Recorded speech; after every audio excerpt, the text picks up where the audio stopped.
কোটা বিরোধী আন্দোলনকে কেন্দ্র করে দেশজুড়ে সহিংসতার পর এখন প্রশ্ন দেখা দিয়েছে ক্ষমতাসীন আওয়ামী লীগের সাংগঠনিক শক্তি নিয়ে।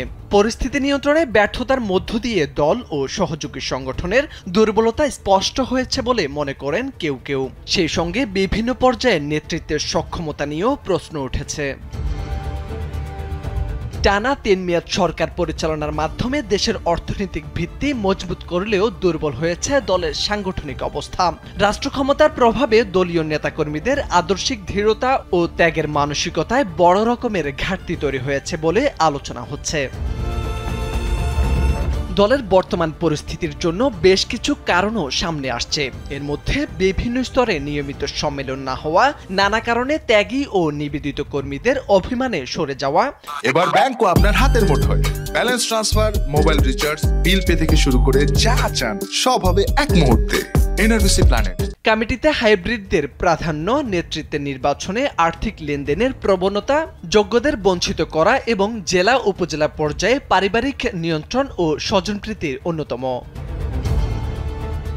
ক্ষমতাসীন দলের নেতারা বলছেন, শিক্ষার্থীদের কোটা বিরোধী আন্দোলনের সুযোগে বিএনপি জামাত সহিংসতা ছড়িয়েছে। এই পরিস্থিতি মোকাবেলায় ক্ষমতাসীন দল ও এর সহযোগী সংগঠনগুলো দৃঢ় ভূমিকা পালন করতে পারেনি। রাজধানী সহ সারা দেশে সাংগঠনিক সক্ষমতা ও ঐক্যের অভাব পরিলক্ষিত হয়েছে।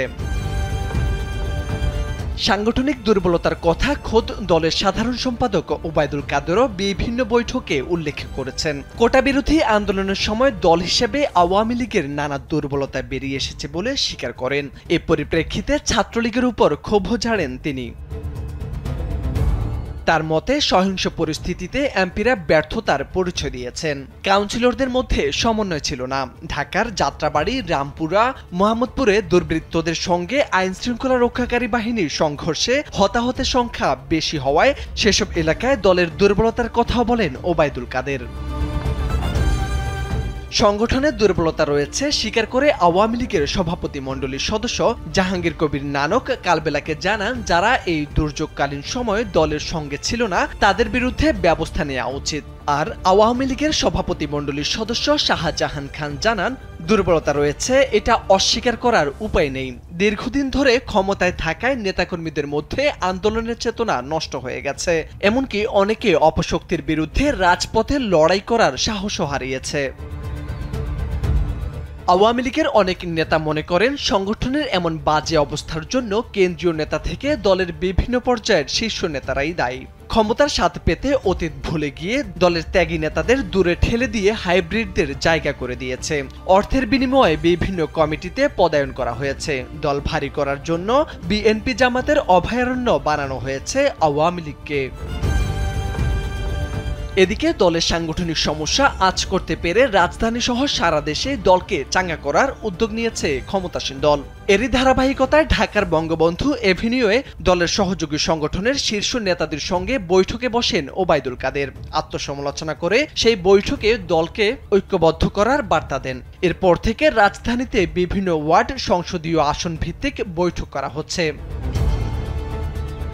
অন্যদিকে প্রধানমন্ত্রী শেখ হাসিনা দলীয় সমন্বয়হীনতা কাটাতে বিভিন্ন নির্দেশনা দিচ্ছেন।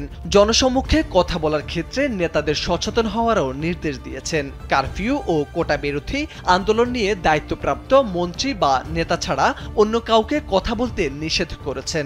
দলীয় ইমেজ পুনরুদ্ধার ও গণভিত্তি বাড়াতে বিভিন্ন উদ্যোগ নিতে কেন্দ্রীয় নেতাদের দায়িত্ব দিয়েছেন আওয়ামী লীগ সভাপতি শেখ হাসিনা। মোরশেদ আলম, কালবেলা।